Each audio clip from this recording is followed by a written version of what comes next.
여러분들이 물리반환, 화학반환을 배우고 나면은 네 가지 법칙을 화학반응식을 배운 다음에 네 가지 법칙을 배우게 되는데 네 가지 법칙은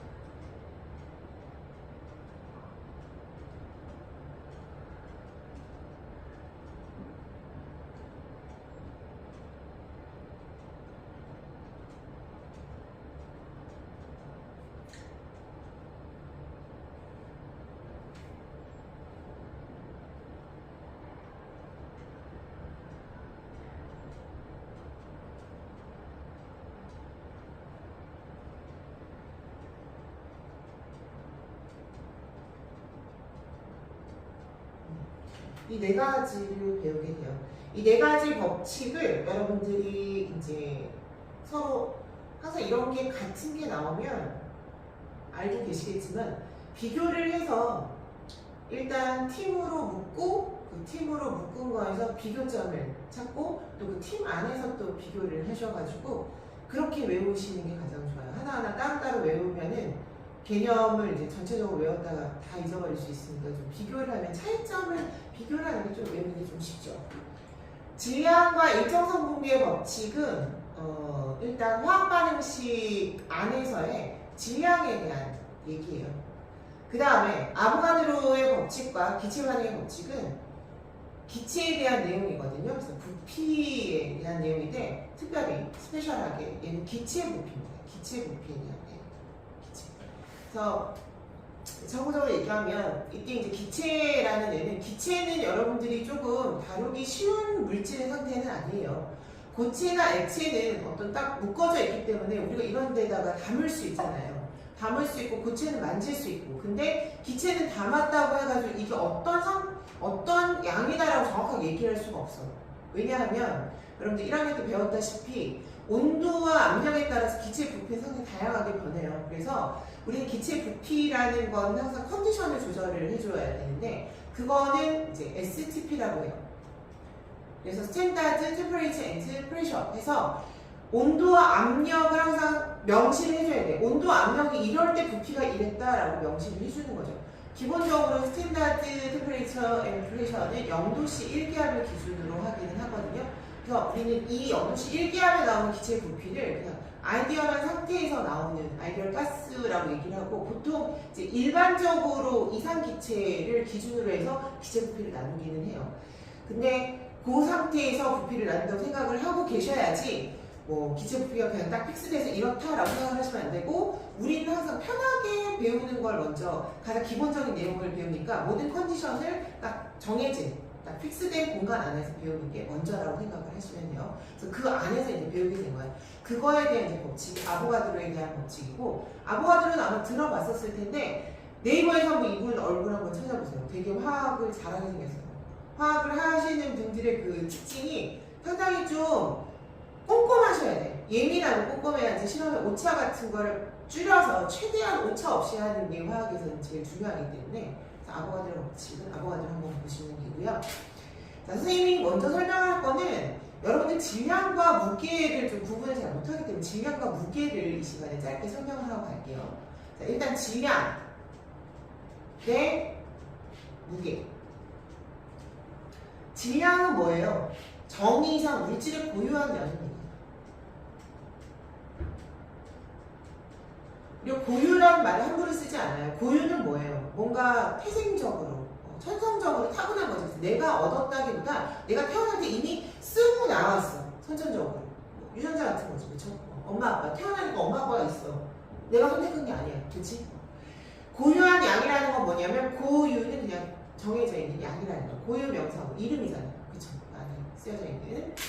자, 물질의 고유한 양은 질량이라고 하고 무게는 뭐냐면 그 질량에 무겁기를 얘기하는 거긴 하지만 질량에다가 중력의 값을 곱했는데 우리가 중력이라는 값을 뉴턴 단위로 나타낼 수도 있고 중력 가속도로 표현을 할 수도 있어요. 네, 중력이라고 그냥 합시다. 중력은 일반적으로 1kg의 물체가 이렇게 있다. 그럼 이 1kg의 물체를 지구에서 잡아당겨. 이 지구예요. 잡아당겨. 1kg은 얼마나 잡아당겨? 9.8 뉴턴이라는 세기로 잡아당겨요. 이 힘, 중력의 힘. 그리고 약 나중에 10이라고 0.2 차이 나잖아. 그쵸? 편하게 갑시다. 이렇게 표현을 해요. 자, 그러면 질량과 무게를 우리가 비교를 할 때 어떻게 알아두셔야 되냐면, 선생님이 설명하고 싶은 건 그거예요. 여러분들이 이제 잘 알고는 있는데 잘 개념 모르는 사람이 있는 것 같아가지고, 질량이라는 값은요, 우리가 다른 행성에 가잖아. 다른 행성에 가면 중량이 달라지지. 근데 가까운 위성에 한번 가봅시다. 우리가 가지고 있는 유일한 자연 위성 누구예요? 달이죠, 달. 달에 가면은 중력이 몇이라고 들었어요? 6분의 1이라고 들었죠, 그쵸? 지구의 6분의 1이야. 그러면 우리는 1kg이 10이니까 6분의 10이네요, 그쵸? 6분의 10, 6분의 1의 이제 그 중력을 갖고 있는 달에 가게 되면은 줄어드는 거는 무게입니다. 왜? 우리가 중력을 지금 논하고 있는 건 딱 봐도 중력 얘기가 나오면 얘밖에 없잖아. 얘는 중력 나와 있어, 안 나와 있어? 안 나와 있죠. 질량 상관이 있어요, 없어요? 없어요. 킬로그램 그대로 킬로그램으로 갑니다. 그럼 무슨 이상해요. 킬로그램이 바뀌지 않아요? 자, 여러분들이 쓰고 있는 내용 중에서 조금 착각을 할 수 있는 내용 중에 뭐예요? 야, 너 몸무게 몇 킬로그램이야? 나 60kg. 나 70kg. 죄송해요. 좀 높게 얘기하죠. 선생님이 맞춰서 얘기하기 때문에. 자, 그래서 60kg, 60kg, 70kg 이렇게 얘기해요. 40, 50은 선생님은 체크를 안 하니까. 자, 그래서 몸 무게를 얘기할 때 우리 킬로그램이라는 말을 써요. 근데 이제 과학에서는 킬로그램이라는 말을 쓰는 거가 맞다 틀리다 얘기를 하긴 그렇잖아요. 만약에 시험 문제 나왔으면 틀리죠. 우리가 무게 단위를 한번 짚어보면은 무게 단위에는 지금 나온 뉴턴이라는 게 있어요. 왜냐하면 자, 우리가 무게는 뭐라 그랬어요? 질량에 가해지는 힘이라고 그랬죠. 힘을 발견한 사람 누구니? 가장 처음에 발견한 사람 뉴턴이라는 사람 알죠? 사가 떨어진 거 그쵸? 그분이 그래서 그분의 이름을 따서 뉴턴이라는 단위를 씁니다. 이 힘의 단위예요. 가장 많이 쓰는 힘의 단위. 힘하면 뉴턴 단위예요. 뉴턴 단위 나왔으면 그건 힘이구나 이렇게 아셔야 돼요. 단위 보고 아셔야 되죠. 자, 그 다음에 이제 킬로그램에 대한 얘기가 있어요. 킬로그램 힘이라고 있습니다. 옛날에 이걸 뭐라 그랬냐면 킬로그램 중이라고 했어요. 중. 이게 이제 미안해 라떼. 자, 중이라는 말을 쓰는데 선생님은 라떼를 할 수밖에 그 라떼를 좀 좋아하기는 해요. 여러분들 선생님 아들이 이런 거 얘기하지 말라 그랬는데 선생님 오늘 코코아를 타긴 했는데 이거를 가린다고 가려지는 게 아니죠. 선생님은 숨기는 거에 상당히 약한 사람이기 때문에 말을 안 하면 안 했지 숨기지는 않습니다. 자, 중이라는 말과 F라는 말이 지금 같이 들어가 있죠. 그렇죠? 이때 중 안에 뭐가 들어가 있다고 생각하시면 돼요. 여기 9.8이라는 수가 들어가 있다고 생각하시면 돼요. 그래서 우리가 여기 나온 수로 얘기하면 1kg에 가해진 뉴턴을 얘기할 때는 9.8 뉴턴 이렇게 얘기를 해요. 근데 킬로그램 힘으로 얘기를 할 때는 킬로그램 힘으로 얘기할 때 그냥 1kg 힘이에요. 뭐가 틀리잖아. 얘 둘 다 무게잖아. 뭔가 이상하지? 무게인데 얘 뭐야? 그래서 F 안에 뭐가 들어갔다고 생각하시면 돼요? 9.8이 들어갔다고 보시면 돼요. 중력에 대한 얘기입니다. 옛날에 중으로 썼다니까? 그러면 킬로그램 중이니까 이 중은 9.8 중력 이렇게 쓰는 거죠. 과학이라는 게 외국에서 많이 나왔기 때문에 선생님들 대학교 때 원서로 배웠어요.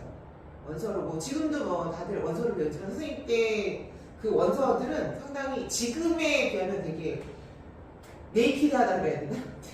뭔가 많이 그 개발되지 않은 그냥 있는 그대로 배운 거죠. 그리고 그거를 그 전에 했었을 때는 거의 뭐 지금의 할아버지 여러분들의 할아버지 세대는 그 책을 주로 어떻게 해석을 했겠어요? 한문으로 막 해석한 거예요. 중력 이런 거, 자기력, 전기력 이런 식으로 한 거죠. 그렇죠? 샬라샬라 이렇게 된 걸 다 한문으로 했기 때문에 여러분들 과학을 어려워하는 것 중에 하나가 일단 그분들이 해석을 해놓은 한문들을 또 해석해야 되는 여러분들 두 번 이중적인 부분이 있기 때문에 그럴 거예요. 자, anyway, 자 킬로그램 중과 킬로그램 F, 킬로그램 이건 힘이라고 읽어요. 힘이라고 있습니다. 그래서 킬로그램 중과 킬로그램 힘의 단위는 1kg이면 1 그대로 숫자를 써준다. 왜 F나 중에 9.8이 들어가 있기 때문에 따로 곱해줄 필요 없어요. 킬로그램 숫자를 그대로 써주시면 됩니다. 그쵸? 써주시면 되고요. 자, 그러면 얘네들은 달에 갔었을 때 6분의 1이 줄어들잖아요. 6분의 1 줄어들었을 때도 그냥 써주시면 1kg 가면 6분의 1kg 힘이겠죠. 그쵸? 근데 킬로그램은 요건 질량이 다니잖아요. 지금 여기서 좀 나눠볼까요? 얘까지는 질량이야. 얘네하고 다른 팀이야. 얘네는 뭐예요? 무게에 다니잖아요. 이건 질량 팀이야. 얘네는 무게 팀이야. 자, 질량은 변하지 않아. 내 무게는 어때? 달에 가면 변해. 그치? 무게는 신경 써줘야 돼. 아, 뉴턴과 킬로그램 힘은 6분의 1로 줄어드는구나. 알고 계셔야 되겠죠. 여러분 잘 아는 것들. 자, 질량은 변하지 않아. 질량은 왜 안 변하는지, 무게는 왜 변하는지 일단 재는 도구가 있겠죠. 자, 질량을 재는 도구는요, 위접시 저울과 양팔 저울이에요. 그리고 요새 다이소에 팔기도 한다는데 전자저울 있죠. 이 전자저울은 우리가 중력값을 감안해서 나오는 저울이니까 사용하셔도 돼요. 무게를 재는 저울은 그냥 간단하게 용수철 가지고도 잴 수 있어요. 용수철 저울. 용수철 그냥 매달로 딩딩딩. 또는 안진뱅이 저울이라 그래가지고 여러분들 보셨는지 모르겠어요. 이거는 시장에 가면 있어요. 자, 대충 그리면 위에다 물건을 올려놓습니다. 근데 여기 이렇게 돼 있고 여기 동그랗게 돼 있고 이렇게 있어요. 그리고 여기 딱 물건을 올려놨어. 뭔가를 샀어. 뭐 콩을 사든 뭘 사든 콩나물을 사든 올려놨어. 고기 살까요? 맛있는 고기를 올려놨어. 그럼 고기가 누르면 역시 용수철이야. 누르면 여기 바늘이 있다가 뿅 돌아가요. 이렇게. 그쵸? 그러면 이거에 따라서 사장님이 계산을 해서 얼마 달라고 하시죠. 자, 이렇게 올라가는 것도 이것도 용수철에 의한 거고, 요거를 뭐라고 얘기하냐면 귀여워요. 안진뱅이 저울. 그리고 일반적으로 우리가 몸무게 재는 저울들을 생각을 하시면 됩니다. 그러면 무게 단위로 나오는 거죠. 그걸 이제 킬로그램 단위로 우리가 바꾸는 거죠. 자, 여기에 지금 질량 재는 저울들의 특징을 보면 전자저울을 제외하고, 전자저울은 약간 예외예요. 지금 무게를 재는 저울들은 보통 밑으로 그냥 누르는 애들이야. 그냥 위에다 얹어놔. 얹어놓으면 어떻게 돼? 다 중력에 영향을 받잖아. 얹어놓죠? 밑으로. 그대로 힘을 하죠. 그래서 무게를 재는 거예요. 중력값이 같이 나오는 거고. 근데 지금 질량을 재는 저울은 실제적으로는 뭐야? 요게 약간 스페셜한 거죠. 여러분들 꼼꼼하게. 윗접시 저울 어떻게 생겼어요? 윗접시 저울 접시 2개를 이렇게 놓고, 자, 이렇게 대충 생겼죠. 그 다음에 양팔 저울 어떻게 생겼어요? 양팔이야. 양팔로 돼서 양쪽에 이렇게. 그럼 둘의 특징은 뭐야? 얘네랑 좀 뭐가 틀리지? 이거는 그냥 한 번에 그냥 갖다 놓는 거고, 얘네가 어떻게 되냐면 우리가 구하고자 하는 물건을 올려놔요. 근데 이제 이게 약간 디테일이 있는데, 오른손잡이일 경우에는 물건을 왼쪽에, 반대쪽에 올려놔요. 왼손잡이일 경우에는 물건을 오른쪽에 올려놓습니다. 그 이유를 선생님이 가르쳐 줄게요. 예를 들어 사과의 질량을 잰다고 쳐. 빨간색으로 할까요? 자, 사과의 질량을 재면 사과를 올려놨어. 사과를 올려놓고 오른손잡이를 왼쪽에다 올려놓는다 그랬죠? 오른쪽에 뭘 올리냐? 분동이라는 애를 올립니다. 분동은 이제 보면은 그 킬로그램별로 추를 얘기하는 거예요. 추. 그렇죠? 그래서 뭐 5g, 10g, 뭐 1g 해서 이런 분동들이 있습니다. 그리고 분동을 여기다 올려요. 분동 올릴 때에도 디테일이 있어요. 손으로 올리지 않아요. 핀셋으로 올려. 왜? 손에 있는 무언가가 만져져가지고 묻어서 질량이 또 약간 오차가 생길까봐 핀셋으로 올립니다. 그리고 더 디테일은 윗접시 저울이나 양팔 저울의 밑에 약간 유선재 같은 걸 먼저 깔아요. 종이를. 그것도 마찬가지야. 양쪽에 똑같이 깔아야 돼. 항상 평등하게 양쪽에. 그래서 분동을 올린 다음에 이게 수평이 딱 중간에 이게 수평 맞추는 이 눈금이 있거든. 수평이 딱 돼서 정중간에 딱 올 때까지 우리가 분동을 올립니다. 그리고 수평이 맞춰졌다는 건 뭐야? 사과와 오른쪽에 분동의 값이 똑같다는 거지. 분동의 값을 합해? 그럼 사과의 질량이 나오는 거예요. 자, 이때 디테일은 뭐예요? 사과도 중력을 받고 분동도 중력을 받아. 중력이 상관이 있을까 없을까? 없죠. 그래서 질량을 재는 거예요. 양팔저울 따로 설명할 필요 없겠죠? 양쪽 다 중력을 받아. 중력과 상관없어. 달에 가서 재도, 그리고 뭐 화성에 가서 재도, 금성 너무 뜨겁죠? 그렇죠? 가서 재도 역시 마찬가지로 똑같이 나오고 있어요. 질량을 재는 저울에 중력을 받지 않는 이유는 이런 것 때문이고, 중력을 받는 저울들 하나에 그냥 올려도 이런 애들은 중력의 영향을 받으니까 그 중력값이 나오는 거겠죠. 그렇죠? 우리가 생활에서 질량과 무게의 어떤 차이를 과학과 같이 생각을 하는 그 정도 센스 있으셨으면 좋겠어요. 수고하셨습니다.